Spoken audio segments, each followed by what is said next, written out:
Hello everyone, welcome you all to Anthropology Inside classes, and today we are going to discuss 10 questions which were asked in December 2023 UGC NET exam. So let's start. So in this video we will discuss question number 121 to question number 130 और इसमें 10 questions हम यहाँ पर discuss करने जा रहे हैं दिसंबर 2023 के एग्जाम के। तो क्वेश्चन नंबर 121 देख लेते हैं।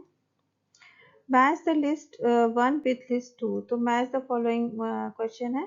यहाँ पर कुछ ट्राइब्स के नाम दिए गए हैं। लिस्ट वन में Khonds, Kota, Bhumij and Bhotia, and list two में एंथ्रोपोलॉजिस्ट के नाम है जिन्होंने इन पर वर्क किया था, मीन्स इन पर जो फील्ड वर्क किया था, इन पर रिसर्च किया था इन ट्राइब्स पर। तो देख लेते हैं। खोन्स हैं, KHONDS भी लिखते हैं, कोन्स एंड खोन्स दोनों इनको कह सकते हैं। कहीं कहीं KHONDS लिखा गया है, कहीं पे KONDS लिखा है। Konds and Khonds, this two are same, ठीक है। तो एक ही ट्राइब को हम कहते हैं। तो ये जो ट्राइब है ये उड़ीसा के बीसीपाड़ा विलेज में इनकी स्टडी की गई थी FG बेली के द्वारा, जो कि आप ऑलरेडी जानते हैं। FG बेली ने इन पे स्टडी की थी। उड़ीसा के बीसीपाड़ा विलेज की ये खोन्स ट्राइब है, और इनके ऊपर जो स्टडी थी वो थी 1960 पे। ट्राइब, कास्ट एंड नेशन एक बुक लिखी थी उन्होंने, और दूसरी बुक थी caste and economic frontiers a village in highland Orissa 1967 पे, ठीक है। तो एक बुक हो गई 1960 पे और एक बुक हो गई 1967 में। एक तो है ट्राइब, कास्ट एंड नेशन, दूसरी है कास्ट एंड इकोनॉमिक फ्रंटियर, ठीक।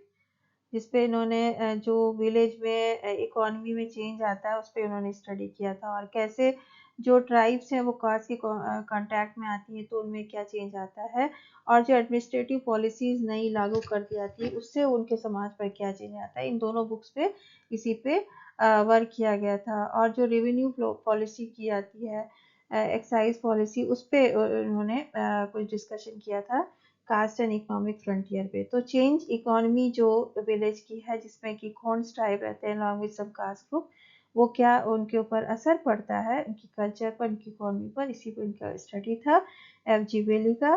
देन कोटा ट्राइब आती है। कोटा ट्राइब जो है ये साउथ इंडिया की ट्राइब है, जहाँ टोडा ट्राइब्स रहती है नीलगिरी हिल्स पे, वहीं पे कोटा भी है। और ये कोटा ट्राइब्स पे जो स्टडी की गई थी इनकी पॉलीएंड्री पे, वो DG मेंडलबॉम ने की थी। DG मेंडलबॉम ने कोटा ट्राइब्स पे स्टडी की थी।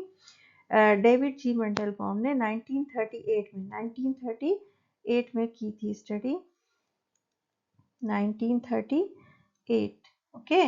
और जो FG बेली ने स्टडी की थी खोन्स पर, वो 1960 एंड 67 में, ठीक।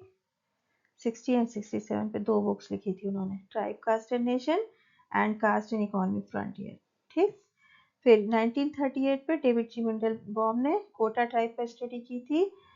कोटा में पॉलीएंड्री स्टडी की थी, पॉलीएंड्री इन कोटा सोसाइटी, और ये बुक लिखी गई थी 1938 में, ठीक है। देन भूमिज ट्राइब आती है। भूमिज पे राजपूतानाइजेशन का स्टडी, या जो छत्री पीजेंट छत्री जो कॉन्टिनम था, मतलब ट्राइब कास्ट कॉन्टिनम का जो स्टडी किया था सुरजीत सिन्हा ने ट्राइब कास्ट कॉन्टिनम, जो श्रीनिवास का कॉन्सेप्ट था ब्राह्मणाइजेशन का, उसी को जस्ट फॉलो करते इन्होंने राजपूतानाइजेशन का कॉन्सेप्ट दिया था। भूमिज ट्राइब पर इनकी स्टडी थी। And these are the tribes, scheduled tribes of Bengal and Bihar. और इन पे इन्होंने एक बुक लिखी थी acculturation of the Bhumij of Manbhum 1965 पे। 1965 में कल्चरेशन पर स्टडी की थी मनभूम के जो भूमिज ट्राइब थे। और Manbhum is a place in Bihar. Bihar के जो मनभूम प्लेस में भूमिज ट्राइब है उन पर ये स्टडी थी।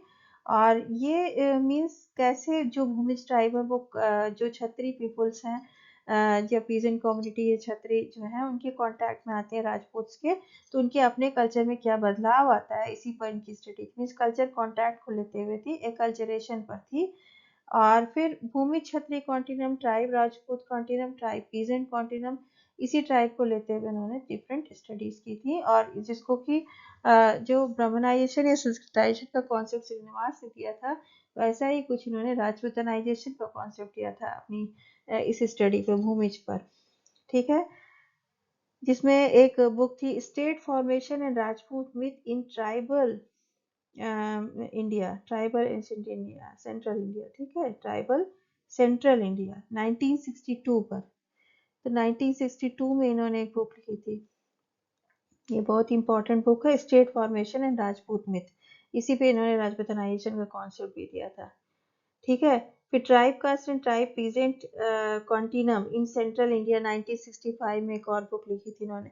तो दो तीन इस तरह के कॉन्ट्रीब्यूशन इनके इस पे हैं। भूमिज ट्राइब पर सुरजीत सिन्हा के। ठीक है, देन भोटिया ट्राइब आती है। भोटिया जो है उत्तराखंड की एक साइड ट्राइब है। आरपी श्रीवास्तव ने इस पे काम किया था, और आरपी श्रीवास्तव ने इनमें जो काम किया था वो रंगभंग इनका एक जो है ये डॉर्मिटरी होती है, तो उस पे स्टडी किया था, Rangbhang in changing Bhotia life. Eastern anthropologist पे ये आर्टिकल छपा था 1953। ठीक है, 1953 ये आर्टिकल था। रंगभंग या रामभंग भी कहते हैं, खेल कहते हैं। जैसा कि घोटुल आपने पढ़ा था, जो मुरियान मारिया ट्राइब जो होते हैं बस्तर के, उन पे घोटुल, मुरियान और घोटुल, जिसपे वेरियर एल्विन का भी काम था। सेम वैसा ही जो रंगभंग होता है भोटिया ट्राइब के अमंगस्ट, जो यूथ डॉर्मिटरीज होती हैं जहाँ जो यंग बॉयज एंड गर्ल्स एक साथ रहते हैं, डांस म्यूजिक और तमाम एक्टिविटीज करते हैं। तो इसी पर उनका जो है भोटिया ट्राइब इनका काम था, आरपी श्रीवास्तव का। ठीक है, तो ये हो गया। तो अब यहाँ पर मैच करा देते हैं। खोन्स को हमने किया था एफ.जी. बेली के साथ, ए का 2 हो जाएगा। ठीक है, ए का 2 दो जगह है। ठीक है, बी का 4 कोटा का डेबिट में 2 जगह है। सी का यहाँ पे 1 और यहाँ पे 3 लिखा है। भूमिज को हम लोगों ने सुरजीत सिन्हा से किया था, तो मतलब थर्ड ऑप्शन करेक्ट है, थर्ड ऑप्शन करेक्ट है। ठीक है, third option is correct. D का 3 हो जाएगा, आरपी श्रीवास्तव। फिर नेक्स्ट क्वेश्चन देख लेते हैं, क्वेश्चन नंबर 122। यहाँ पर भी मैच करना है लिस्ट को। तो यहाँ पर दिया है basic personality structure, social organisation of tradition, evolution of religion, ethnic groups and boundaries. ठीक है,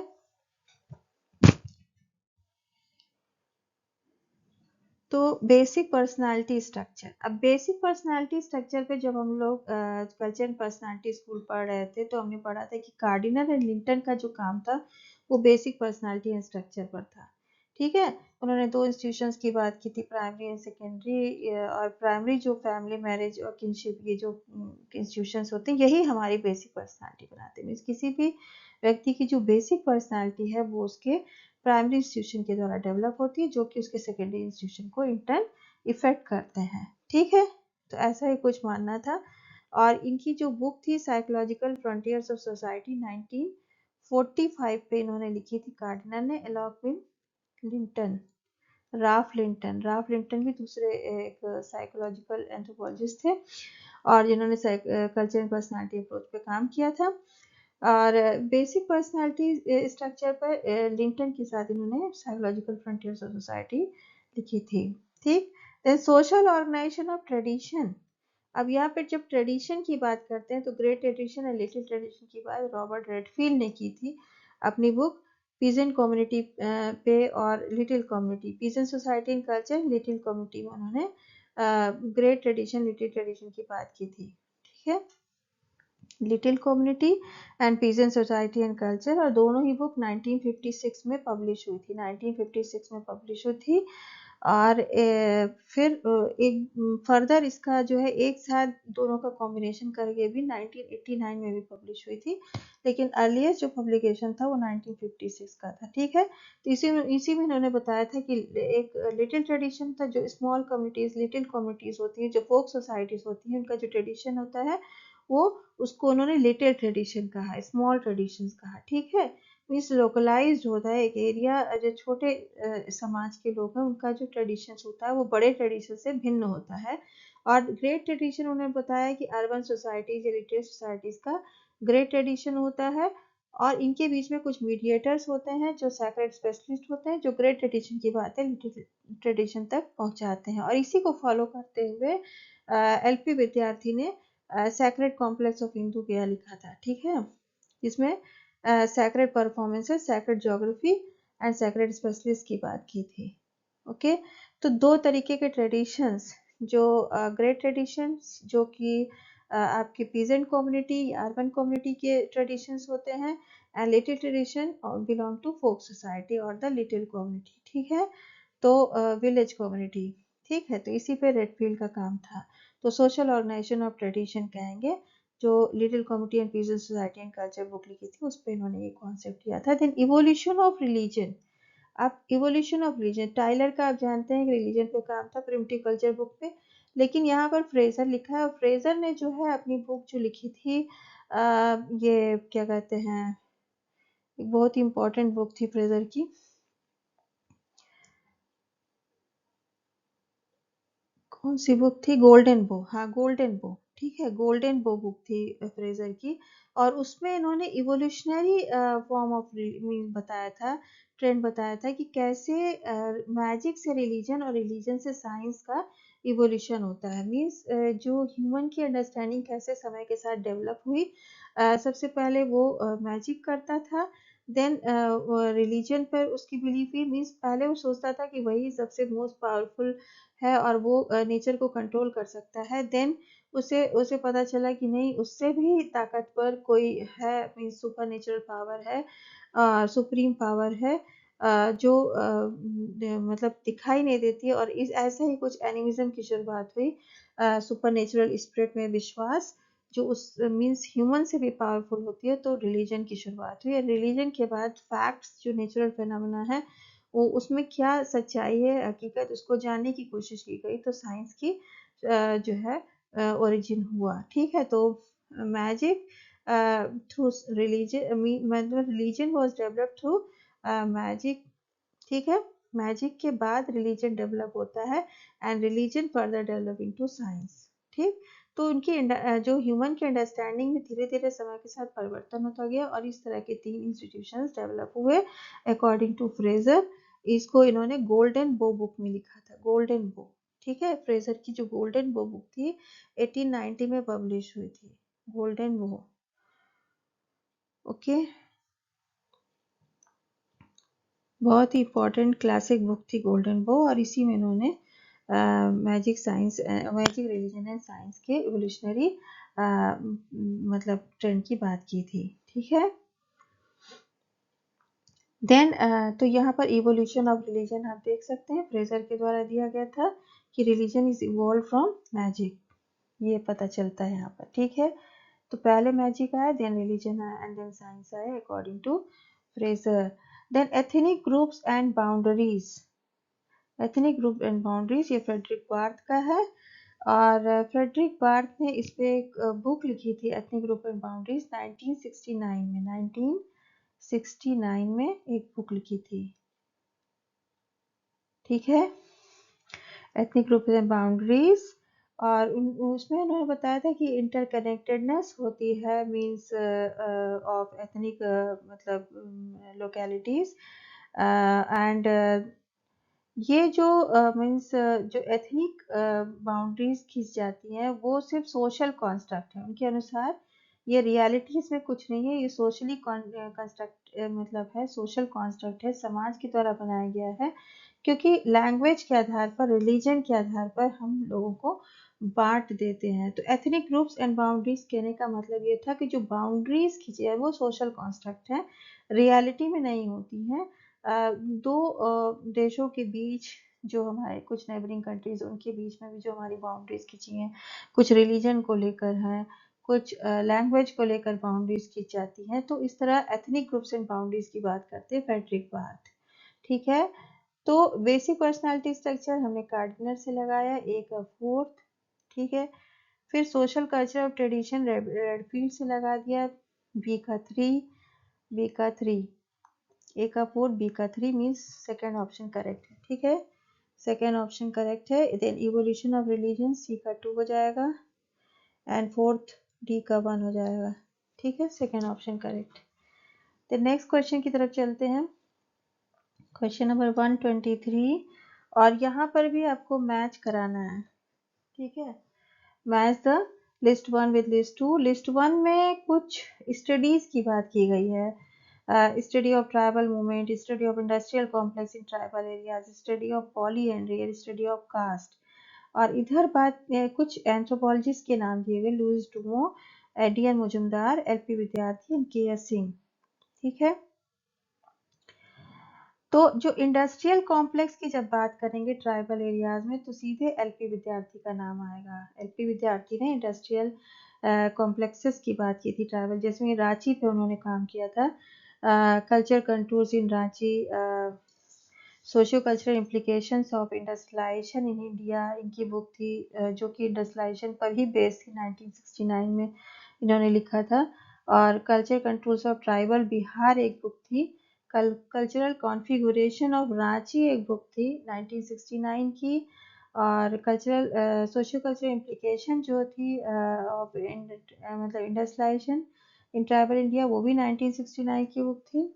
और cultural contours of tribal Bihar वो 1964 की। ठीक है, तो इस तरह इंडस्ट्रियल कॉम्प्लेक्सेस जो है ट्राइबल एरियाज में डेवलप होते हैं और उनका क्या प्रभाव पड़ता है उनके कल्चर पर, मीन्स ट्राइबल की जो अपनी खुद की आइडेंटिटी है उस पर क्या प्रभाव पड़ता है और उनके जो कल्चर में क्या चेंजेस आते हैं, सोशल चेंज आता है, सोशियो कल्चरल चेंज, उस पर उनका स्टडी था। ठीक है, तो आफ्टर इंडस्ट्रियलाइजेशन क्या चेंजेस आते हैं, तो इसी का स्टडी किया था उन्होंने रांची सिटी पर और वहाँ की रहने वाली जो मुंडा और ट्राइब्स थी उस पर।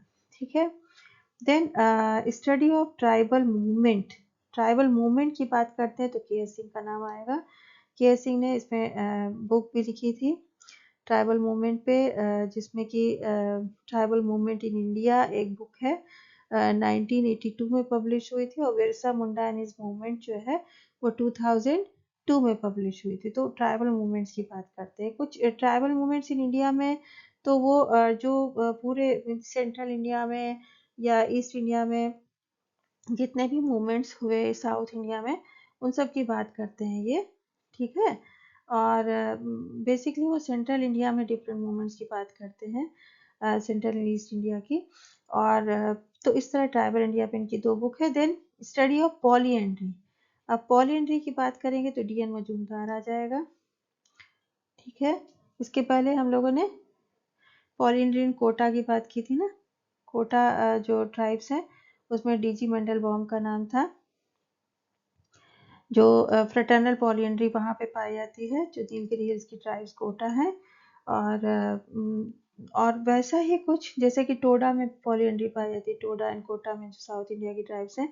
और जो यहाँ पे एलपी विद्यार्थी का जो काम था वो खासा ट्राइब पे था। जाउनसर बावर की जो खासा ट्राइब है उन पर उनका काम था और उनमें जो पॉलीएंड्री पाई थी वहाँ पे भी फ्रेटर्नल पॉलीएंड्री पाई जाती है। ठीक है, और फिर बाद में उन्होंने स्टडी में कंक्लूजन किया कि पॉलीएंड्री और पॉलीगाइनी दोनों ही पाई जाती है, जिसको पॉलीगैनेंड्री कहा गया। ठीक है, एलपी विद्यार्थी ने उसको टर्म दिया polygynandry, means both polyandry and polygyny are found there in community of Khasa people of Jaunsar Bawar. Okay, और इस पे इनकी बुक थी जो खासा ट्राइब पे, हिमालयन पॉलीएंड्री, हिमालयन पॉलीएंड्री। ठीक है, डी एन मजूमदार का वर्क था हिमालयन पॉलीएंड्री। 1962 में ये बुक पब्लिश हुई थी हिमालयन पॉलीएंड्री पे।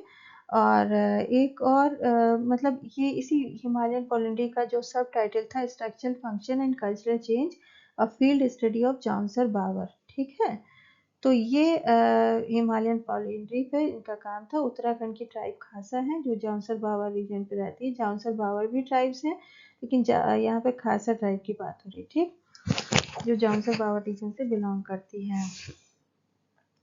देन स्टडी ऑफ कास्ट आता है और ये लुइस डुमो का नाम इनसे जुड़ जाएगा स्टडी ऑफ कास्ट से। ठीक है, होमो हायरार्कस एक बहुत ही फेमस बुक थी होमो हायरार्कस जो लुइस डुमो ने लिखी थी। और ये कास्ट में जो मतलब स्ट्रेटिफाइड सोसाइटी होती है, सेगमेंटेशन पाया जाता है, उसी पे था, मीन्स हायरार्की जो पाई जाती है उसी पे इन्होंने बुक लिखी थी, होमो हायरार्किकस 1966 में लिखी थी ये बुक, होमो हायरार्किकस। फ्रेंच एडिशन था, फिर फर्दर उसका रिवाइज्ड एडिशन इंग्लिश में 1980 में आया, 1980 में। तो पहले फ्रेंच एडिशन 1966 में, देन इंग्लिश में 1980 में आया।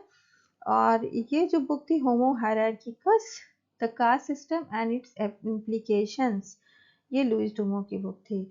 तो जो कास्ट सिस्टम में जो मीन्स स्ट्रेटिफिकेशन पाया जाता है, समाज में हायरार्की होती है, लोग बटे होते, उसी पर ये जो है और उसका क्या प्रभाव पड़ता है, इसी पर लुइस डुमो की बुक थी कास्ट सिस्टम पर। ठीक है, तो स्टडी ऑफ कास्ट। ओके, तो यहाँ पर लगा लेते, ए से हो जाएगा एलपी विद्यार्थी का 3, तो ए का 3 होगा। ठीक है, then tribal movement K S Singh, B का 4 होगा। देन सी पॉलिएंड्री, हाँ study of polyandry D N Majumdar 2 होगा। अच्छा, यहाँ फोर्थ ऑप्शन दिख नहीं रहा है, फोर्थ ऑप्शन यहाँ दिख नहीं रहा है। ठीक है,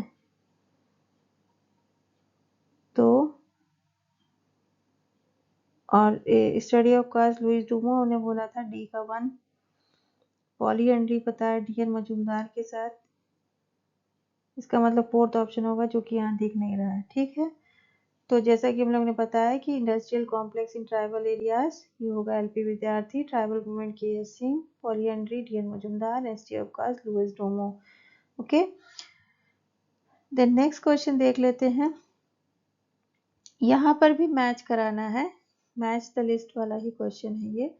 और इधर कुछ कल्चर्स के नाम दिए हुए हैं, neolithic culture, megalithic culture, mesolithic culture and iron age culture. ठीक, और यहाँ पे कुछ एविडेंसेस जो कि इन कल्चर से मिले, उसके नाम दिए गए हैं। ठीक है, तो अब मैच कराना है। तो टॉपिकल एंड सार्कोफेजी लिखा है, देन पीजीडब्ल्यू एंड ओसीपी लिखा है, एक्सेस एंड सेल्स लिखा है, क्रेसेंट्स एंड ट्रेपीजॉइड लिखा है। ठीक, अब नियोलिथिक कल्चर से इसमें क्या मैच करेगा, इसमें मैच करेगा एक्सेस एंड सेल्स। जैसा कि आप जानते हैं नियोलिथिक कल्चर में पॉलिश्ड स्टोन टूल्स थे, तो जो पॉलिश स्टोन टूल्स उनको सेल्स कहा जाता है। ठीक है, जो स्टोन टूल्स पहले बन रहे थे, लेकिन पॉलिशिंग एंड ग्राइंडिंग टेक्निक से सेल्स बनाए गए, एक्सेस एंड एजेस जो है उसी को सेल्स कहा गया। और डिफरेंट ऐसे टूल्स जो एग्रीकल्चरल पर्पस के लिए यूज किए जाते थे, तो नियोलिथिक कल्चर में एक्सेस एंड सेल्स आ जाएगा। देन मेगालिथिक कल्चर आ जाएगा, मेगालिथिक कल्चर से यहाँ पर टॉपिकल एंड सार्कोफेजी बिलोंग कर रहा है, फर्स्ट ऑप्शन। ठीक है, फर्स्ट ऑप्शन क्या है, ये मेगालिथ्स हैं, मेगालिथ्स के नाम है, टॉपिकल, सार्कोफेजी, इसी में सिस्ट भी था, डोलमेन है, केरन सर्किल है। ठीक है, तो इस तरह के सब मेगालिथ्स थे। तो megalith culture means large stone, large stone, megalith मतलब लार्ज स्टोन, और लार्ज स्टोन मीन्स इरेक्ट की जाती थी बरियल प्रैक्टिसेस के लिए या मेमोरी के लिए। कुछ लार्ज स्टोन जहाँ बरी करते थे, उसी पे एक स्टोन इरेक्ट कर देते थे, तो इसी को कहते हैं मेगालिथ। साउथ इंडिया में तमाम ऐसे मेगालिथिक जो है साइट्स मिली हैं। ठीक है, तो टॉपिकल एंड सार्कोफेजी बिलोंग करेगा मेगालिथिक कल्चर से।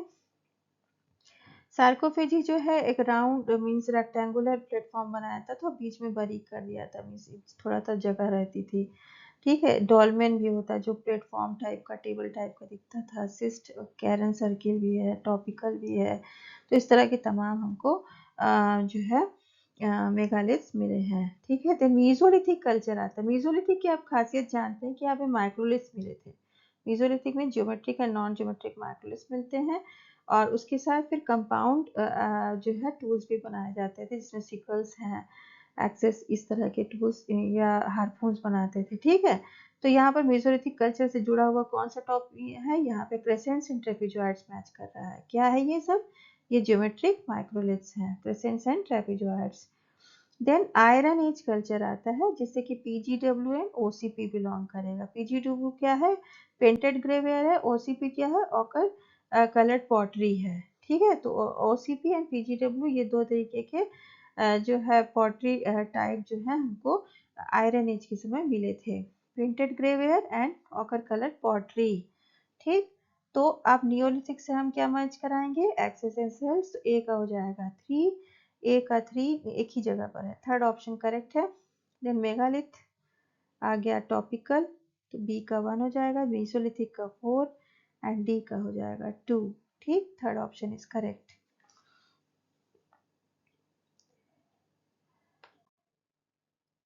देन यहाँ पर नेक्स्ट क्वेश्चन देख लेते हैं।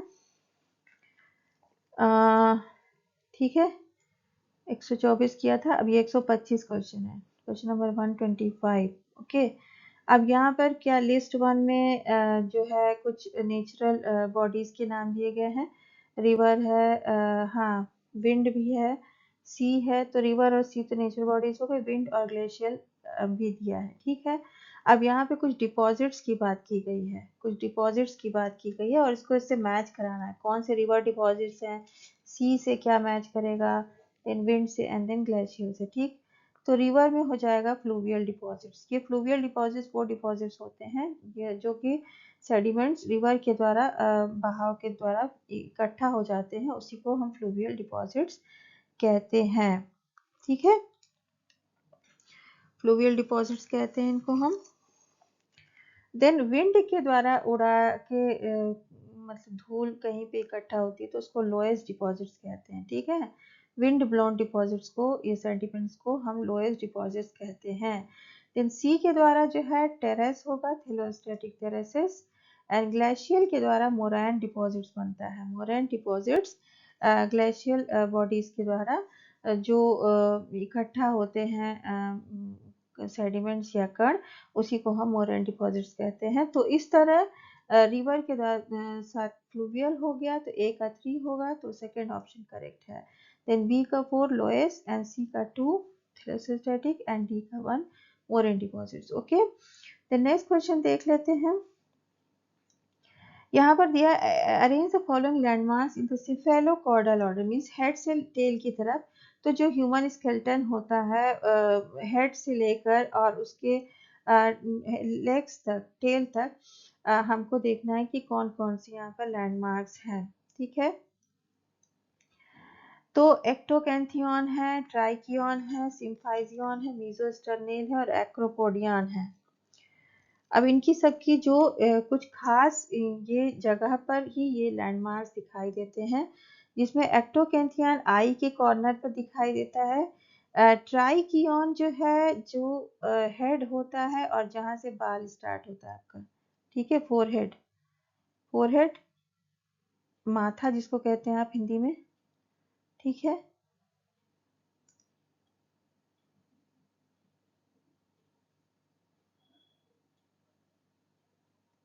तो यहाँ से हेयर लाइन स्टार्ट होती है ना, तो यहीं पर होता है ट्राइकियन।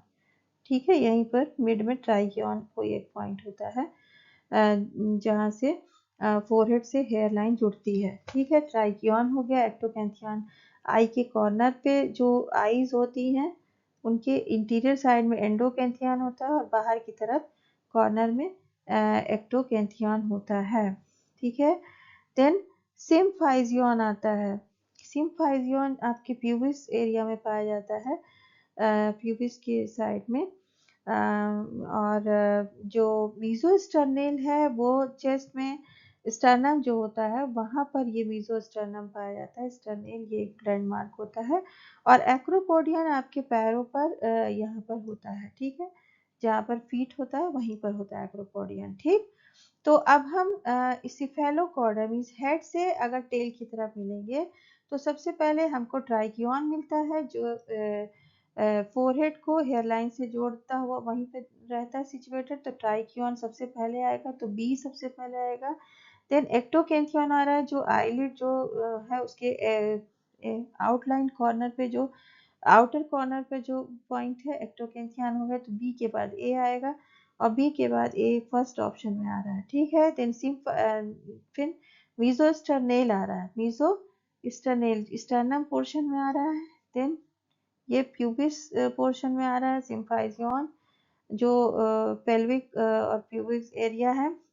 एंड देन आता है जो पेल्विक रीजन में ischium pubis, ilium ischium pubis होता है ना, वहाँ पर ये मीजो मतलब सिम्फाइजियन पाया जाता है। ठीक है, मीजोस्टर्नल तो आपका स्टर्नम रीजन में है और सिम्फाइजियन पाया जाता है। देन ई आता है एक्रोपोडियन, जो आपके फीट पे एरिया में पाया जाता है। ठीक, तो BADCE करेक्ट ऑप्शन होगा। ठीक है,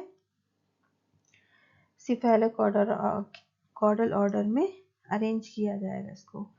देन नेक्स्ट क्वेश्चन देख लेते हैं। Following fossil remains in term of its appearance in the geological time scale from earliest to latest. ठीक, तो आपको हमेशा जो क्वेश्चन का जो लैंग्वेज है उसको पढ़ना बहुत जरूरी है कि कहा क्या जा रहा है। तो अर्लीस्ट टू लेटेस्ट, अगर लेटेस्ट टू अर्लियर होता तो इसके चेंज हो जाता। ठीक है, तो देख लेते हैं। आर्डिपिथिकस है, एडापिडी है, पैरापिथिसिडी है, प्रोकॉन्सल है एंड प्लेसी एडिपिफॉर्मिस है।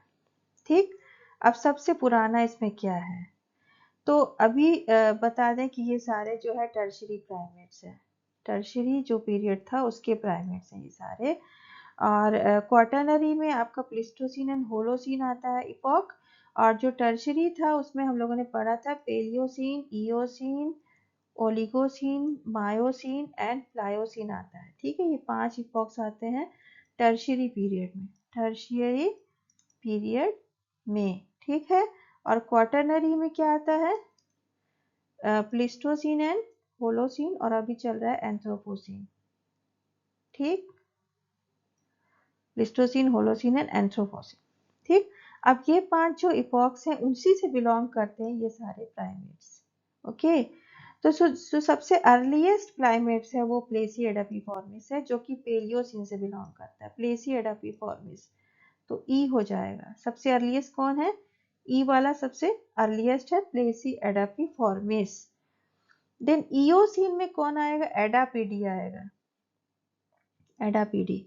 तो प्लेसी एडापिफॉर्मिस क्या थे, मींस एडापीडी के जस्ट पहले वाले थे। परगटोरियस जो है वो इससे बिलोंग करता था, प्लेसी एडापीडी से। तो अराउंड 65 मिलियन ईयर से वो पेलियोसिन जो इपॉक था वो 65 मिलियन ईयर से वो था। जो फर्स्ट प्राइमेट थे परगटोरियस, जिनको प्रोटो प्राइमेट्स भी कहते हैं, वो प्लेसी एडापिफॉर्मिस से बिलोंग करते। ठीक, देन इयोसिन पीरियड आता है। इयोसिन आपका बिलोंग करता है 56 मिलियन ईयर से वो, और इससे एडापीडी बिलोंग करते हैं। एडापीडी तो यहाँ आ जाएगा बी, एडापीडी बी से इयोसिन से बिलोंग करते हैं। देन ओलिगोसिन इपोक आ जाता है, और ओलिगोसिन इपोक की जो डेट है वो है 36 मिलियन ईयर से वो, और इससे पैरापिथिसिडी बिलोंग करते हैं। पैरापिथिसिडी, जिससे पैरापिथिकस भी थे। ठीक है, इसी फैमिली से, तो सी हो जाएगा। देन मायोसिन आता है। मायोसिन से आपका प्रोकॉन्सल बिलोंग कर रहा है। मायोसिन से कौन बिलोंग कर रहा है, प्रोकॉन्सल। ये 23 मिलियन ईयर से वो ये था, तो प्रोकॉन्सल यहाँ पे बिलोंग कर रहा है। मीन्स ये हो जाएगा आपका सी के बाद डी, डी ऑप्शन। ठीक, EBCD हो गया। अब बचा ए, आर्डिपिथिकस, जो कि प्लायोसिन से बिलोंग कर रहा है, और उसी के बाद प्लायोसिप्लिस्टोसिन इरा में फिर वो एस्ट्रोलोपिथिकस आ जाता है। ठीक है, तो अब आर्डिपिथिकस आ गया जो कि प्लायोसिन में है, और ये 5 to 1 मिलियन ईयर से वो। ठीक, तो ये 23 to 5 मिलियन ईयर्स तक ये चला मायोसिन, और फिर 5 से 1 ये है आपका प्लायोसिन, और फिर इसी के बाद प्लायो के प्लेस्टोसिन, होलोसिन, एंथ्रोपोसिन आ जाएगा। देन प्लायो एंड प्लेस्टो के बीच में एस्ट्रोलोपिथिकस आ जाते हैं। ठीक, तो आर्डिपिथिकस लास्ट में आएगा। तो EBCDA is the correct option. EBCDA second option correct है। C second option is correct. Next question देख लेते हैं। यहाँ पर दिया हुआ है, arrange the classification of Indian population made by following scholars from latest to earliest. अब लेटेस्ट से अर्लीस्ट, यहाँ पर लैंग्वेज आपने पढ़ा, अभी तक हम लोगों ने क्या किया था, अर्लीस्ट टू लेटेस्ट। यहाँ पर क्या लिखा है, लेटेस्ट टू अर्लीस्ट, मीन्स सबसे जो लास्ट क्लासिफिकेशन जिसके द्वारा दिया गया होगा उसके लेकर हमको सबसे पहले क्लासिफिकेशन जिसने दिया वहां तक पहुंचना है। तो सबसे लास्ट दिया है एस सरकार ने, SS सरकार ने सबसे लास्ट क्लासिफिकेशन दिया है, 1954 में दिया था इन्होंने। ठीक है, सबसे लास्ट क्लासिफिकेशन इन्होंने दिया था। देन गुहा ने दिया था, गुहा ने 1931 में दिया था। एक्सीडेंट भी आते हैं जो 1934 में देते हैं, जिनका नाम यहाँ पर नहीं है। 1931 में गुहा ने दिया। एंड देन हैडन आते हैं जो 1924 में देते हैं, 1924 में देते हैं। रगरी आते हैं, मतलब ये ग्लुफ्रिडा रगरी जो 1921 में देते हैं, 21। और रिस्ले आते हैं, सबसे पहले इन्होंने दिया था 1915 में। तो इंडियन जो रेशियल क्लासिफिकेशन सबसे पहले रिस्ले ने दिया था, ठीक है, रिस्ले ने दिया था 1915 में।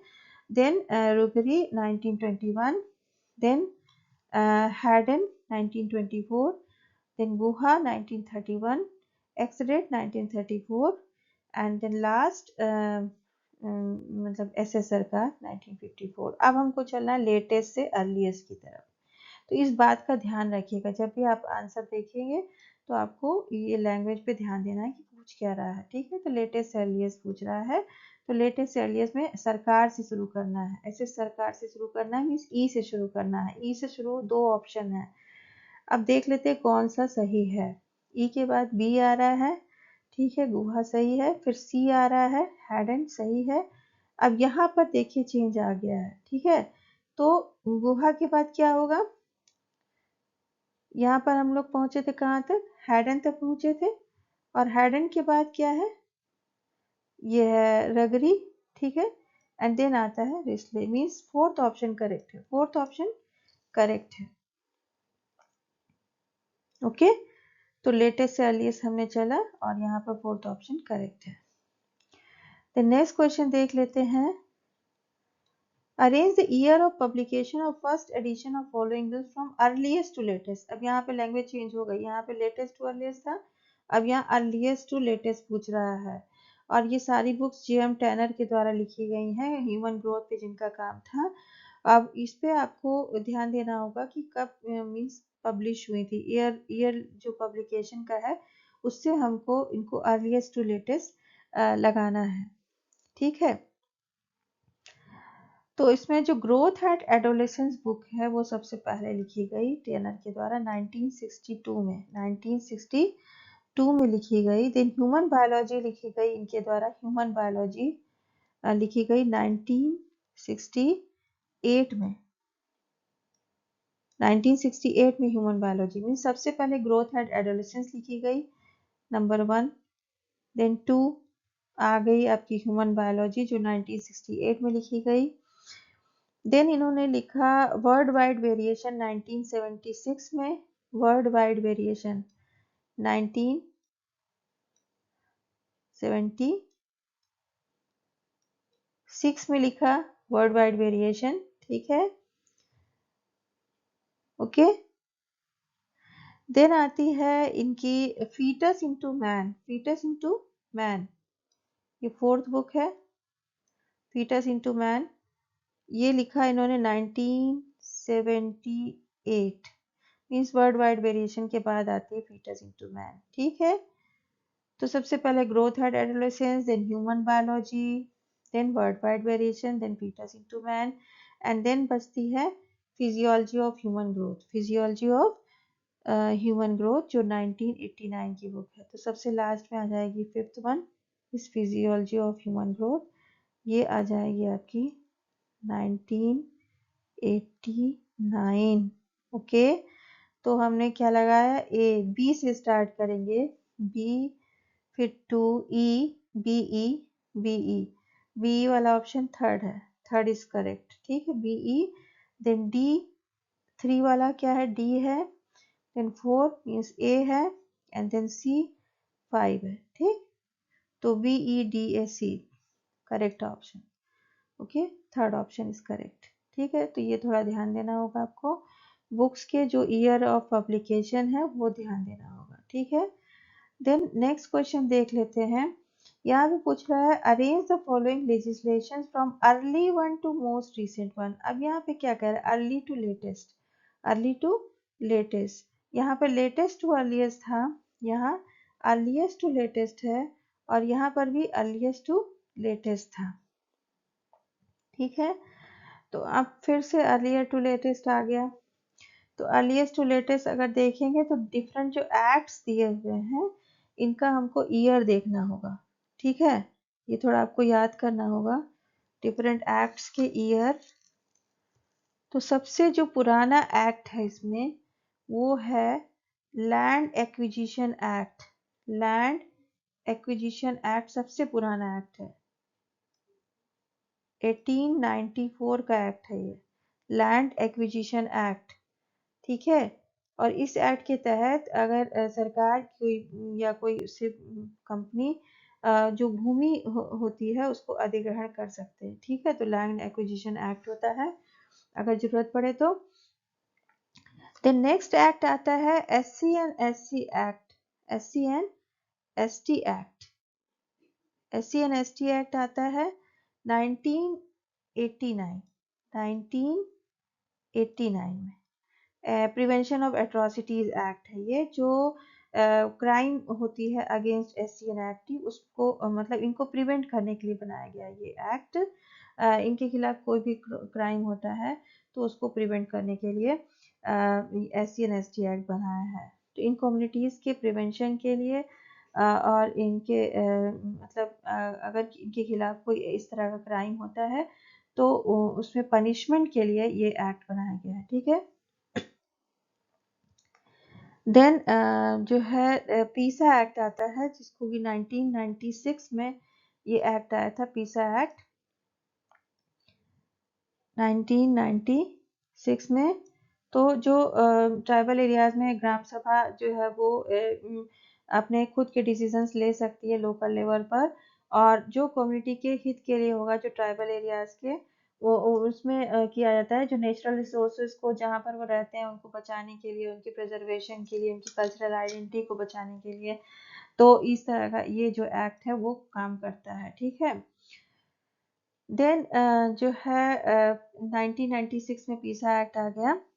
एंड देन आता है आपका फॉरेस्ट राइट एक्ट, फ्रा कहते हैं, फॉरेस्ट राइट एक्ट, फ्रा। ये रिकॉग्निशन ऑफ जो फॉरेस्ट राइट्स एक्ट है यही फ्रा कहा जाता है इसको, FRA, forest right act. The scheduled tribes and other traditional forest dwellers recognition of forest right act, FRA।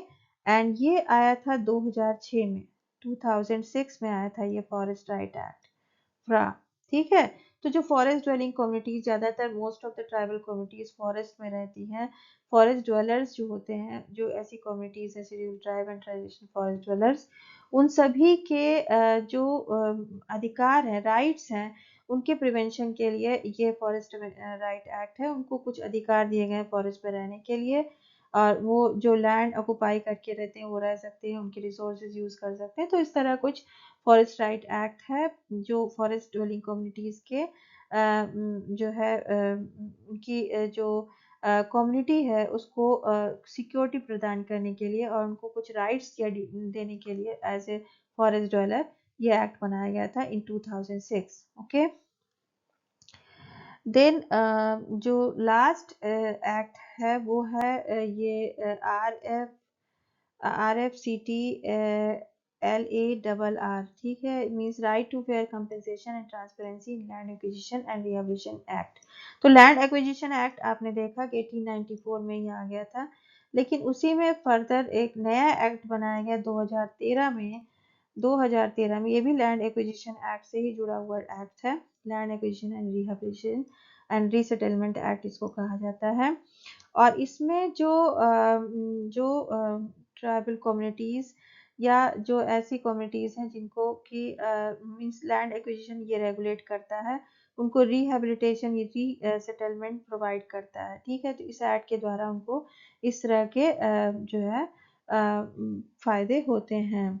ठीक है, तो जो कम्युनिटीज़ मीन्स प्रभावित होती हैं फॉरेस्ट में या उनकी जो लैंड उनसे अधिग्रहण कर ली जाती है, तो ऐसी कम्युनिटीज़ को रिहेबिलिटेट किया जाता है। मीन्स कोई इंडस्ट्रीज़ या उसकी वजह से अगर विस्थापित हो जाते हैं तो उनको फिर से रिहेबिलिटेट किया जाता है, रिसेटलमेंट किया जाता है और उनको लैंड प्रोवाइड की जाती है इस एक्ट के थ्रू। 2013 का ये जो एक्ट है राइट टू फेयर कंपनसेशन, उनको फेयर कंपनसेशन मिलता है, एंड लैंड एक्विजिशन उनको मिलती है, एंड रिहेबिलिटेट एंड रीसेटलमेंट किया जाता है। ठीक है, तो ये 2013 का एक्ट है। तो अब देख लेते हैं ईयर वाइज कि कौन सा एक्ट सबसे पहले आया। तो अर्लीस्ट टू लेटेस्ट, क्योंकि हमको यहाँ देखना है, early one to the most recent one. तो early one is the earliest one is the 1894 act, that is land acquisition act, land acquisition act E. तो ई सबसे पहले आएगा। देन हमने देखा कि जो SC/ST एक्ट है, प्रिवेंशन ऑफ एट्रोसिटीज, मीन्स उनके खिलाफ अगर कोई क्राइम होती है तो उसमें कुछ पनिशमेंट दिया जाता है। वो जो एक्ट है जो इनको सिक्योरिटी प्रदान करता है SC/ST को, वो है 1989 का SC/ST prevention of atrocities act, जो कि है आपका 1989 का। तो आ जाएगा ई के बाद सी, ई का सी दो जगह है। देन थर्ड ऑप्शन में देख लेते हैं, हमने देखा कि इसके बाद आता है आपका 1996 का पंचायती राज, मतलब Panchayati extension to schedule areas. Schedule areas में जो है जो पंचायत का जो मतलब एक्सटेंशन किया गया, ऐसे एरियाज जो ट्राइबल एरियाज हैं वहाँ पर जो ग्राम सभा उनको राइट्स प्रदान करती है, उनकी सिक्योरिटी, उनकी कल्चरल आइडेंटिटी को बचाने के लिए, उनके जो नेचुरल रिसोर्सेज हैं उनको बचाने के लिए ये एक्ट लाया गया, पीसा एक्ट, और ये 1996 पे आया। ठीक है, तो आ जाएगा बी।